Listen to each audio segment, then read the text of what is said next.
നിങ്ങളുടെ മക്കൾ ആരെങ്കിലും നശിച്ചു പോകുന്നുവെങ്കിൽ അതിന്റെ ഒന്നാമത്തെ ഉത്തരവാദിത്തം അതാത് കുട്ടിയുടെ മാതാവിനാണ്, പിതാവിനല്ല മാതാവിനാണ്. കാരണം ഒരു ഭവനം പണിയുന്നത് മാതാവാണ്. അതുകൊണ്ട് മാതാക്കന്മാരെ കുറ്റപ്പെടുത്തുവാനല്ല.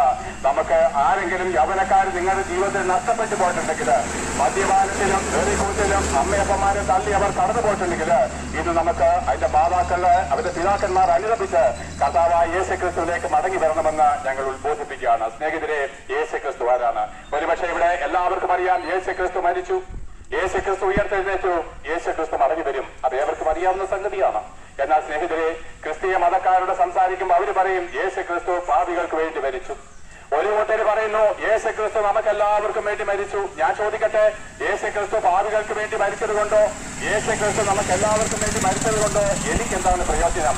എന്നാ പ്രിയ സ്നേഹിതരെ, എന്നാൽ വിജയഗോപാൽ എന്ന പേരോട് കൂടിയ ഞാൻ ഇന്ന് തെരുവിൽ നിന്ന് വിളിച്ചു പറയുന്നത്, 2000 വർഷങ്ങൾക്ക് മുമ്പ് ഗോഗോഥ മലമുകളില് 3 ആണിമേൽ തൂങ്ങിക്കിടക്കുന്ന ഒരുവനുണ്ടല്ലോ.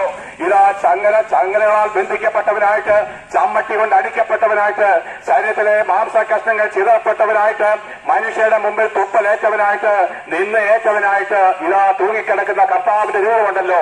അവൻ യേശുക്രിസ്തു കാൽവരി ക്രൂശിൽ മരിച്ചത് സർവ്വലോകത്തിന്റെ പാപത്തിന് വേണ്ടിയിട്ടെന്ന് ലോകം വിധി എഴുതിയാലും ഇതാ ഞാൻ പറയുന്നു, ആ യേശുക്രിസ്തു മരിച്ചത് വിജയഗോപാൽ എന്ന് പറയുന്ന എനിക്ക് വേണ്ടിയിട്ടാണ്.